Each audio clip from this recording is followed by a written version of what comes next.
السلام علیکم ورحمۃ اللہ وبرکاتہ۔ عن النعمان بن بشیر رضی اللہ عنہ قال سمعت النبی صلی اللہ علیہ وسلم یقول ان اهون اهل النار عذابا یوم القیامة رجل على اخمص قدمیہ جمرتان یغلی منهما دماغه كما یغلی المرجل والقمقم رواہ البخاری فی کتاب الرقاق۔ معزز سامعین کرام، ایک سوال ہے کہ قیامت کے دن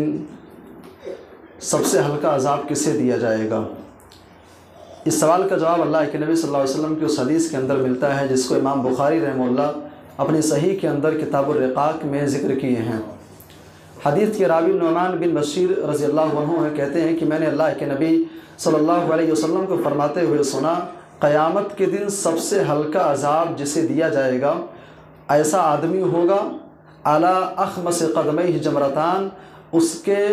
دونوں پیر کے نیچے اخمص رکھا جائے گا، اس کے دونوں پیر کے اخمص پر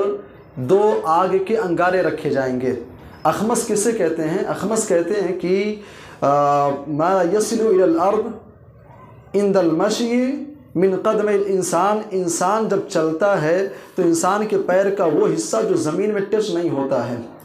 پیر کا وہ حصہ جو زمین میں ٹچ نہیں ہوتا ہے، اللہ کے نبی کہتے ہیں قیامت کے دن سب سے ہلکا عذاب اس انسان کو دیا جائے گا جس کے پیر کے اس حصے پر جو زمین میں ٹچ نہیں ہوتا ہے وہاں پر آگ کے دو انگارے رکھے جائیں گے، اور آگ کی انگارے کی شدت کا عالم یہ ہوگا، اللہ کے نبی کہتے ہیں اس کی وجہ سے انسان کا دماغ کھولے گا۔ اور کیسے کھولے گا؟ اگر دیکھنا چاہتے ہو تو آگ کے اوپر جو ہانڈی رکھی ہوئی ہوتی ہے اس کے اندر جو پانی رکھا ہوا ہوتا ہے، جب پانی بالکل گرم ہو جاتا ہے اس میں بلبلے نکلتے ہیں، پھوٹتے ہیں، نکلتے ہیں، پھوٹتے ہیں، جس طریقے سے پانی کھولتا ہے ایسے انسان کا دماغ کھولے گا۔ یہ صحیح بخاری کی روایت ہے۔ اس حدیث کے اندر ہمیں اور آپ کو بہت ساری چیزیں معلوم ہوتی ہیں اس حدیث سے۔ پہلی بات یہ معلوم ہوتی ہے کہ عذاب النار حق، جہنم کا جو عذاب ہے وہ برحق ہے بھائی،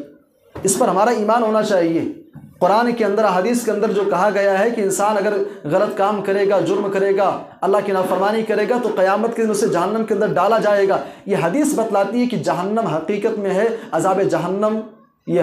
حقیقت میں ہو کر کے رہے گا، انسان کو عذاب ہونا ہے۔ اور اس حدیث سے ایک بات یہ بھی معلوم ہوتی ہے، شدت عذاب جہنم، جہنم کے عذاب کی شدت معلوم ہوتی ہے۔ اللہ کے نبی صلی اللہ علیہ وسلم کہہ رہے ہیں کہ سب سے ہلکا عذاب جسے دیا جائے گا اس کے پیروں کے نیچے آگ کے انگارے رکھے جائیں گے، اور وہ اتنا بھیانک ہوگا کہ انسان جو ہے اس کا دماغ کھولے گا۔ ذرا تصور کریں، انسان کو جو سب سے بھیانک عذاب دیا جائے گا اس کا عالم کیا ہوگا بھائی؟ سب سے معمولی عذاب جس کو دیا جائے گا اس کا حال یہ ہوگا کہ پیروں کے نیچے صرف دو انگارے رکھے جائیں گے،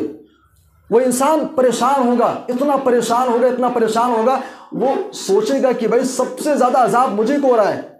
سب سے زیادہ عذاب مجھ کو ہی دیا جا رہا ہے، حالانکہ وہ سب سے ہلکا عذاب ہوگا۔ جہنم کا عذاب جسے سب سے زیادہ دیا جائے گا، سب سے بھیانک عذاب جس کے لیے ہوگا، اس کا حال کیا ہوگا بھائی؟ اس روایت سے ایک چیز اور معلوم ہوتی ہے، انسان جو ہے اگر کفر کی حالت پر اس کا انتقال ہوتا ہے، من مات علی الکفر، جس کا انتقال کفر کی حالت پر ہو، لا ينفعه عمله، زندگی بھر وہ کتنی بھی نیکیاں کیا ہو اس کے اعمال اسے فائدہ نہیں دیں گے۔ اس روایت کا جو شان ورود ہے، محدثین کہتے ہیں کہ روایت دراصل اللہ کے نبی کے چچا ابو طالب کے بارے میں ہے۔ اللہ کے نبی کے چچا ابو طالب جب اللہ کے نبی کو نبی بنایا گیا، اس کے بعد سے لے کر کے 13 سال تک جب تک وہ زندہ رہے، نبی بنائے جانے سے پہلے بھی ابو طالب پوری زندگی اللہ کے نبی کی حمایت کرتے رہے، امام الانبیاء کی مدد کرتے رہے، لیکن انتقال ان کا کفر کی حالت پر ہوا۔ اللہ کے نبی صلی اللہ علیہ وسلم اس حدیث کے ذریعے سے بتا رہے ہیں کہ پوری زندگی ان کا سپورٹ کرنے والے ان کے چچا کو سب سے ہلکا عذاب دیا جائے گا۔ اس سے معلوم ہوتا ہے کہ انسان کتنی بھی نیکیاں کر لے، اگر اس کا انتقال کفر کی حالت پر ہوا تو عذاب الہی سے بچنے والا نہیں ہے۔ اور اس روایت سے ایک چیز اور سمجھنے کی ہے، امور غیب کے بارے میں جب قرآن و حدیث کچھ ہمارے سامنے بیان کریں، جو چیزیں غیب سے متعلق ہیں، جیسے قبر کا عذاب ہے، جہنم کا عذاب ہے، جنت کے متعلق چیزیں ہیں، تو جہنم کا عذاب کیا ہے، کیسے ہوگا، قبر کا عذاب کیا ہے، کیسے ہوگا، ان چیزوں کا تعلق غیب سے ہے، اور غیب کے بارے میں ہم چوں چرا اور کیفیت کے بارے میں سوال نہیں کریں گے بھائی، یہ ہمارا ایمان ہونا چاہیے۔ ہمارے ایمان کا حصہ ہے کہ جو چیزیں غیب میں ہیں ہم ان کے بارے میں کیفیت کا سوال نہیں کریں گے، یہ چیز کیسے ہوگی کیسے نہیں ہوگی، کیا ہوگا کیسے ہوگا، الا یہ کہ قرآن و سنت سے اس کا ثبوت مل جائے۔ اب اگر اس حدیث کے اندر اللہ کے نبی صرف اتنا کہہ دیتے کہ جہنم کا عذاب ہے، عذاب ہوگا، آگ کے 2 انگارے رکھے جائیں گے، بس اتنا کافی تھا بھائی، لیکن اللہ کے نبی نے یہاں پر کیفیت بھی بتا دی کہ سب سے ہلکا عذاب ہوگا، تو کس انداز میں ہوگا، اس کی کیفیت کیا ہوگی۔ یہ نعمان بن بشیر رضی اللہ عنہ کی روایت کے تعلق سے چند باتیں آپ کے سامنے رکھی گئیں۔ اللہ سے دعا ہے کہ اللہ ہم سب کو عذاب جہنم سے بچائے، آمین، تقبل یا رب العالمین۔